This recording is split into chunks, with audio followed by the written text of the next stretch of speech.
অসমত ৰাজনৈতিক বিস্ফোৰণ মুখ্যমন্ত্ৰী বনাম গৌৰৱ গগৈ গৌৰৱৰ পাকিস্তান লিংক সন্দৰ্ভত উত্তাল ৰাজ্য অভিযোগ আৰু প্ৰতি অভিযোগৰ ৰাজনীতি ৰাজ্যজুৰি তীব্ৰ প্ৰতিক্ৰিয়া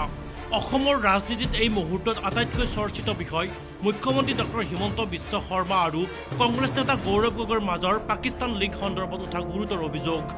মুখ্যমন্ত্ৰীৰ মন্তব্যৰ পিছতেই ৰাজ্যৰ ৰাজনীতিত সৃষ্টি হৈছে ব্যাপক আলোড়ন কি এই অভিযোগৰ বাস্তৱতা নে এয়া মাথো নিৰ্বাচনৰ পূৰ্বে ৰাজনৈতিক কৌশল চাওক নিউজ ডেস্ক ৰিপৰ্টৰ এক বিশেষ প্ৰতিবেদন ৰাজ্যৰ ৰাজনীতিত পুনৰ আৰম্ভ হৈছে ৰাজনৈতিক যুদ্ধৰ নতুন অধ্যায়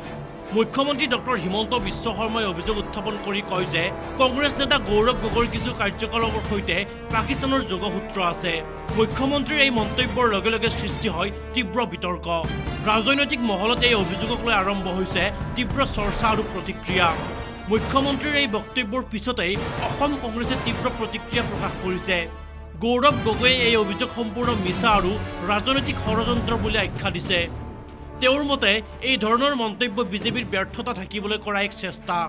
এই বিতৰ্কৰ পিছতে সামাজিক মাধ্যমত আৰম্ভ হৈছে তীব্ৰ বাক বিতণ্ডা কোনো লোকে মুখ্যমন্ত্ৰীৰ বক্তব্য সমৰ্থন কৰিছে আনহাতে বহুতে ইয়াক নিৰ্বাচনী ৰাজনীতি বুলি অভিহিত কৰিছে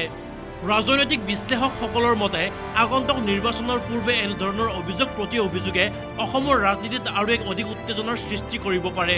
কিন্তু এই মুহূৰ্তলৈ এই বিষয়ত কোনো চৰকাৰী তদন্ত প্ৰতিবেদন ৰাজহুৱা হোৱা নাই কিন্তু মুখ্যমন্ত্ৰী আৰু বিৰোধী দলৰ মাজৰ এই সংঘাতেই অসমৰ ৰাজনীতিত নতুন ৰাজনৈতিক তাপমাত্ৰা বৃদ্ধি কৰিছে কিন্তু গৌৰৱ গগৈৰ পাকিস্তান লিংক সন্দৰ্ভত সত্য ওলাই পৰিবনে নে ই মাথো এক ৰাজনৈতিক কৌশল এই প্ৰশ্নৰ উত্তৰ বিচাৰি অসমবাসীৰ চকু এতিয়া আগন্তুক দিনলৈ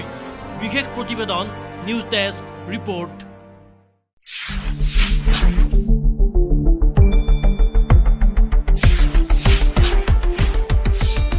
শুদ্ধ আৰু বিস্তৃত বাতৰিৰ বাবে চাই থাকক নিউজ ডেস্ক ৰিপৰ্ট।